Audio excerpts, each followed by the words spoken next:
In this lesson, we're going to discuss exacting the facts. Ever hear speeches on a presidential campaign? Many of them are full of rhetoric but short on facts.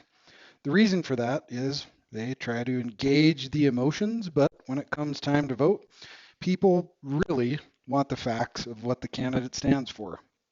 The same is true when you make a buying decision. You may be attracted emotionally at first to the offer, but to close the decision to buy, you have to have a logical reason that is based on sound facts. If you as a business owner fail to provide exact facts to close a deal, the prospective buyer may feel the offer is vague or not credible. So it's always a good strategy to exact the facts of any offer to make it as specific and credible as possible. So, what's the strategic plan here? What's the best way to be perceived as an expert on some subject? Having the facts about your subject makes you an authority in the eyes of others. With authority comes credibility, and with credibility comes trust. And trust is a major component of any business transaction. When people trust a vendor, they are more willing to purchase from them. They have confidence in the products that the vendor sells because they trust the vendor. So, when you seek to be more specific with the facts of your sales presentation, then you invoke an air of expertise and authority. That eventually winds down to more sales. If you can convince people that you really do know what you're talking about more than others. This strategy works on the facts that you decide to write in your copy. It can be about the social facts that make your product valuable to people, or it can be facts about the product itself. Say you're selling all natural food products. You can focus on the facts that make a natural food product valuable in a conventional marketplace.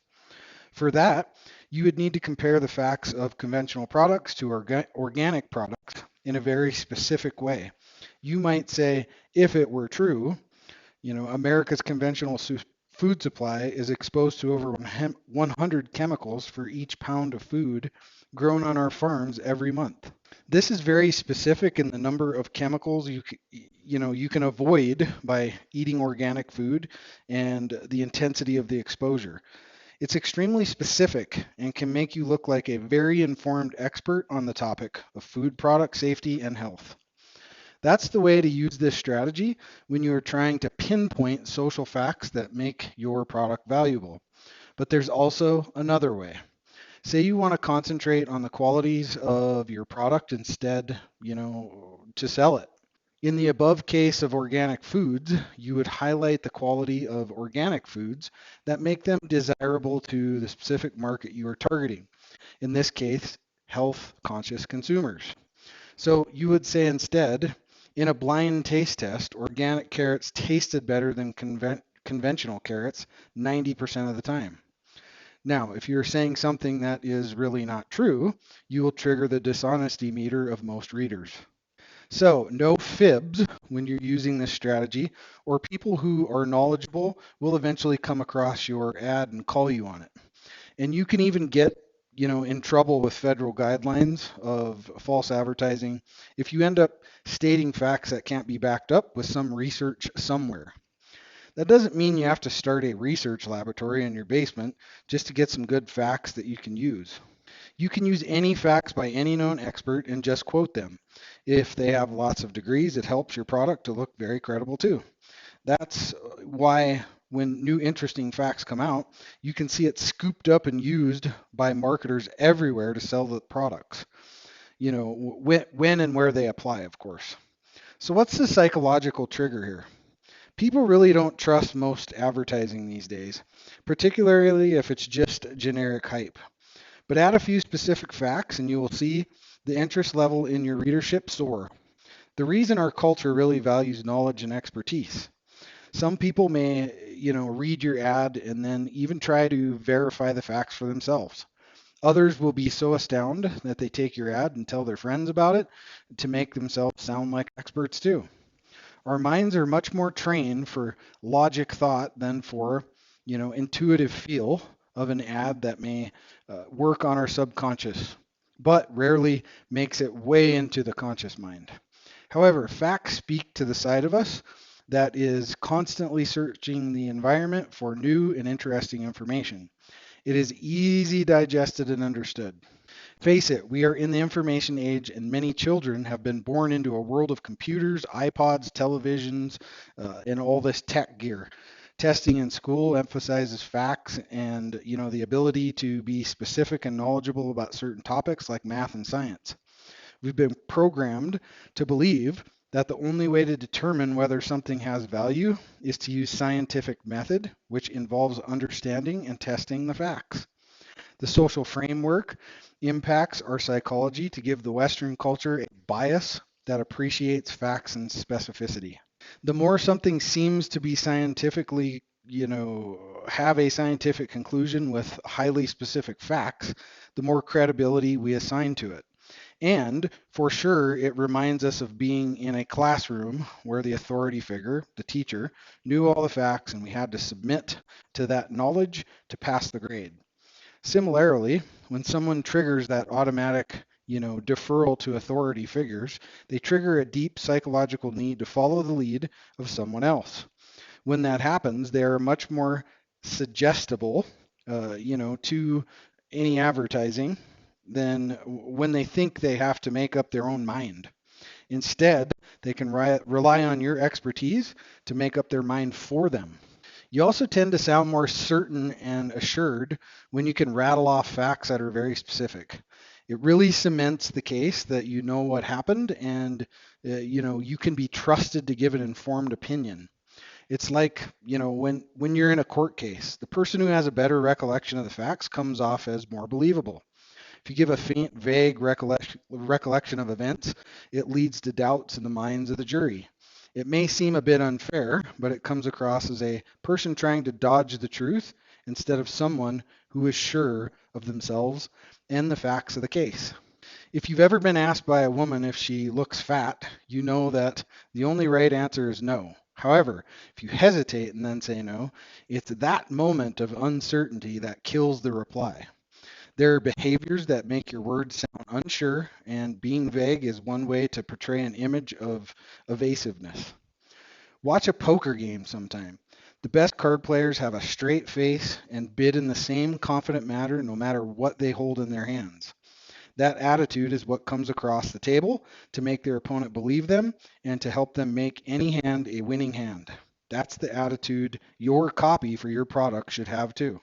So, how to implement this effectively? The first way of implementing this strategy is to be specific about the product's qualities without necessarily sounding scientific. As long as you're incredibly specific about what the buyer is getting, it will help them to visualize and imagine owning this thing that you sell that they can only see in virtual mode over the internet. For example, you're selling designer purses online and you put up an ad on your website. It should go into exquisite detail over what makes this purse so special. Maybe it is made of genuine hand stamped leather in a deep burgundy color.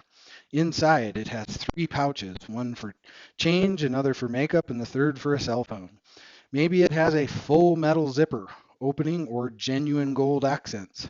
Only you, the owner, knows what to tell the consumer in detail about your beautiful product offering you are making. The more you tell the person who is viewing the offer, the more they will have to imagine it in their mind in greater detail. Now, even though this doesn't work on authority, it works on the bias people have to use their mental powers to imagine the product they can only view in virtual mode, say online. So be specific about any feature that can help your visitors touch, feel, smell, or even hear your product in their mind's eye. The next way is to research the environment that makes your product valuable and use the facts you unearth to sell your products.